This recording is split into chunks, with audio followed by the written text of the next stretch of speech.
Let me tell you about Sanatan Dharma, the way it was meant to be received, not as a set of rules handed down, but as something to be understood slowly from the inside out.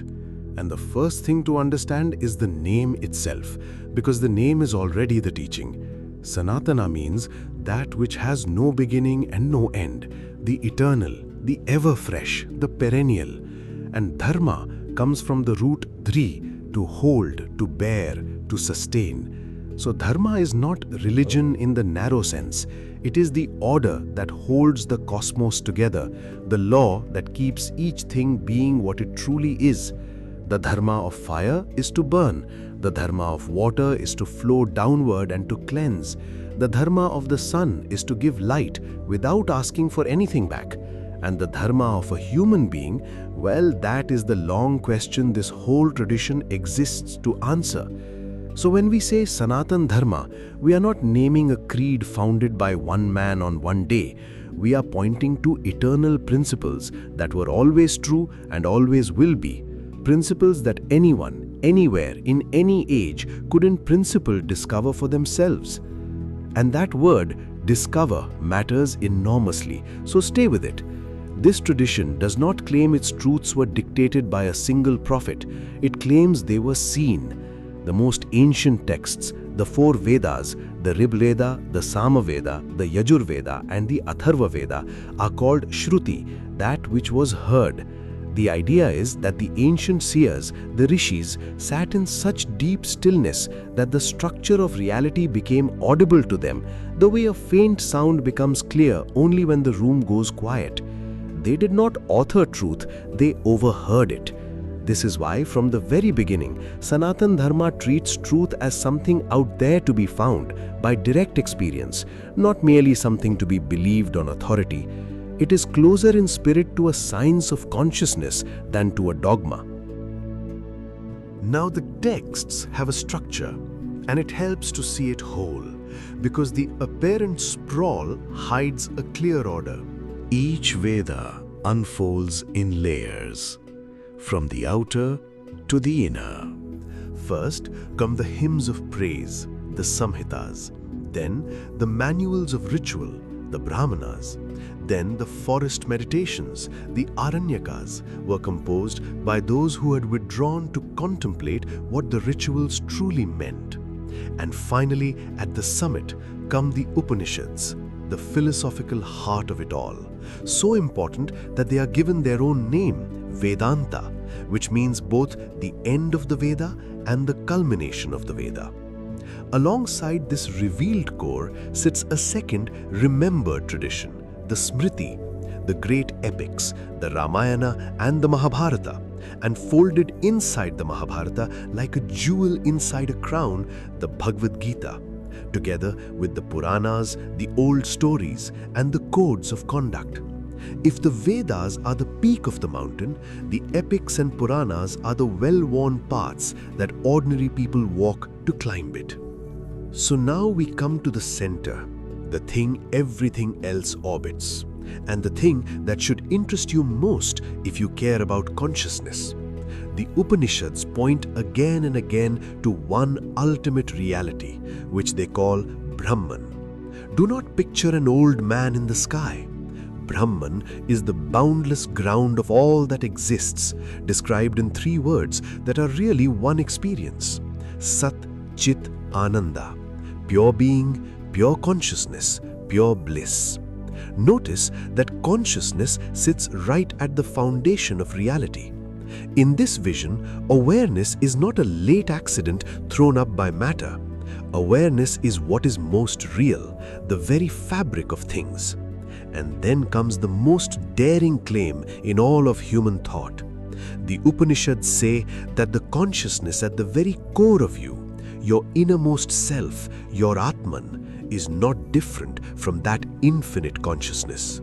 The drop is not separate from the ocean, it only seems separate while it forgets. This identity is compressed into four great utterances, the Mahavakyas, one drawn from each of the four Vedas, and they are worth knowing by heart. From the Aitareya Upanishad of the Rigveda, Prajnanam Brahma, consciousness is Brahman. From the Brihadaranyaka Upanishad of the Yajurveda, Aham Brahmasmi, I am Brahman. From the Chandogya Upanishad of the Samaveda, Tattvam Asi, that thou art. And from the Mandukya Upanishad of the Atharvaveda, Ayam Atma Brahma, this self is Brahman. Hear what they are saying together. The thing you have been seeking, you already are.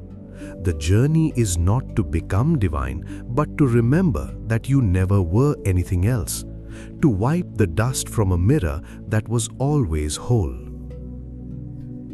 The Chandogya tells this beautifully through a father and son. The boy Swetaketu returns home proud of his learning, and his father Uddalaka asks him the one thing his teachers never taught. Do you know that by knowing which everything is known? Then he dissolves salt in water overnight, and in the morning the salt cannot be seen, yet it is present in every drop the boy tastes. You cannot see the salt, the father says, yet it pervades the whole. So too the subtle essence pervades all this, and that is the self, Tattvam Asi Swetaketu, that thou art. 9 times he repeats it, patiently until the truth lands. This is how the tradition teaches, not by argument alone, but by image, until knowledge ripens into recognition. But the Upanishads are not naive about the difficulty. They know the self is hidden behind layers, and they map those layers with great care. The Taittiriya Upanishad describes the human being as 5 nested sheaths, the Pancha Kosha. The outermost is Annamaya Kosha, the body made of food. Within it is Pranamaya Kosha, the field of breath and vital energy that animates the body. Deeper still is Manomaya Kosha, the sensing, feeling, restless mind. Beneath that lies Vijnanamaya Kosha, the discerning intellect that weighs and decides. And innermost is Anandamaya Kosha, the sheath of bliss, the subtle joy you taste in deep peace. And then, beyond even bliss, silent and unchanging, is the Atman itself, the witness in whose light all 5 sheaths are seen. Meditation in this scheme is simply the inward journey through these layers, setting each one down like a traveler removing his coats as he comes in from the cold. The Katha Upanishad gives the same human being a different and unforgettable image. A chariot in motion. The body is the chariot, the senses are the horses, the mind is the reins that restrain or release them, the intellect is the charioteer who must steer, and the self, says the sage, is the rider seated within, the master for whose sake the whole journey is undertaken. When the charioteer is wise and the reins are firm, the chariot reaches its destination. When the intellect is asleep and the senses run wild, it crashes. This entire teaching was given in the story by Death himself to a fearless boy named Nachiketa, who refused every bribe of wealth and pleasure and asked only the one real question: what happens to a person when the body falls away? And here the tradition offers its subtlest map of all, the map of consciousness across our own daily states. The Mandukya Upanishad, only 12 verses, yet whole lifetimes have been spent on it, observes that we already pass through 3 conditions every single day. There is Jagrat, waking, where awareness faces the outer world. There is Swapna, dreaming, where awareness turns inward and builds worlds of its own. And there is Sushupti, deep dreamless sleep, where the mind goes quiet and we rest in a darkness that is somehow peaceful, for we wake from it saying, I slept well, which means someone was present even there to enjoy the rest. But the Upanishad says these 3 are not the whole story.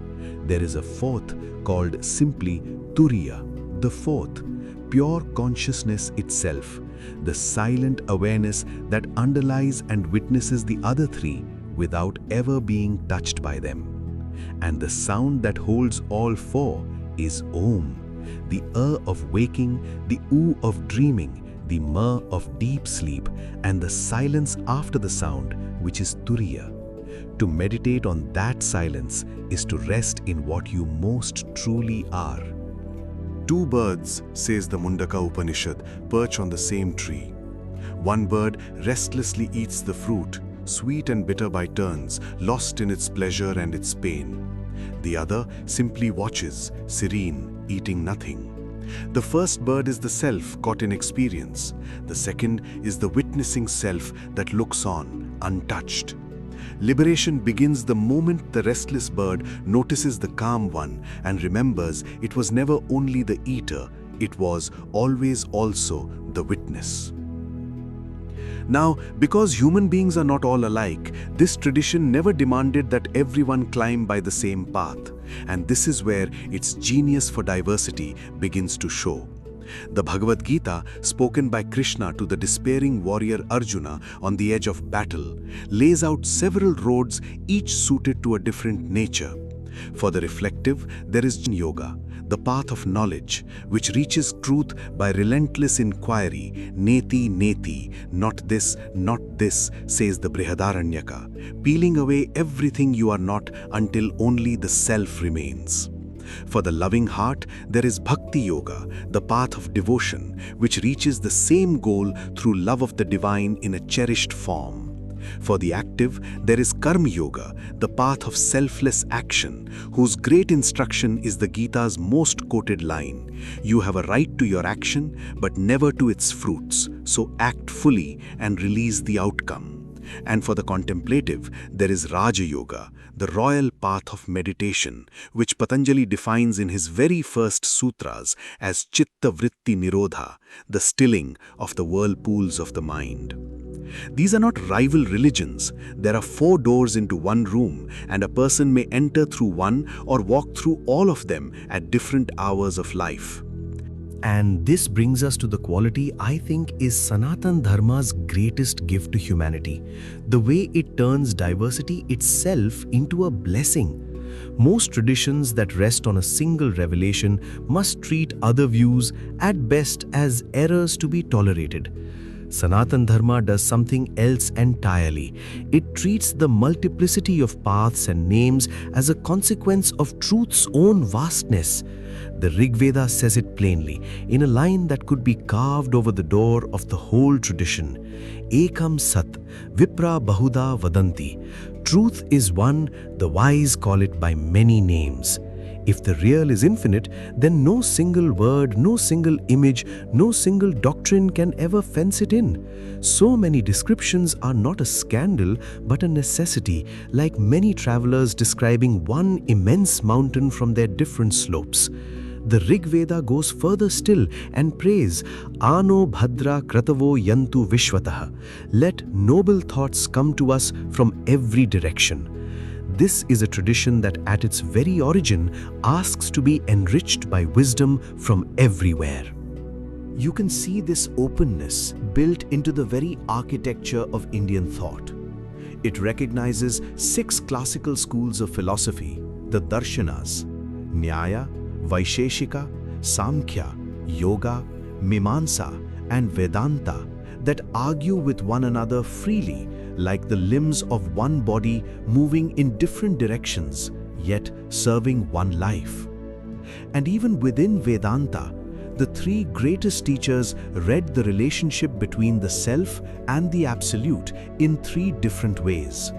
Shankara taught Advaita, pure non-duality, where the drop simply is the ocean. Ramanuja taught Vishishtadvaita, a qualified non-duality, where the drop is one with the ocean, yet keeps a flavor of its own. And Madhva taught Dvaita, a real and loving distinction between the soul and God. The tradition did not silence 2 of them to crown the third. It kept all 3 because it understood that different temperaments need different truths told in different ways. The Gita gives this its divine sanction when Krishna says, Ye yatha mam prapadyante, taums tathaiva bhajamyaham. In whatever way people approach me, in that very way I receive them. Every sincere path is honored. And this generosity does not stop at philosophy, it flowers into a vision of human community. Each person is free to choose an Ishta Devata, the form of the divine they feel closest to, without ever denying their neighbor's choice. And the social ideal that grows from all this is summed up in a phrase from the Mahaupanishad, Vasudhaiva Kutumbakam, the whole world is one family.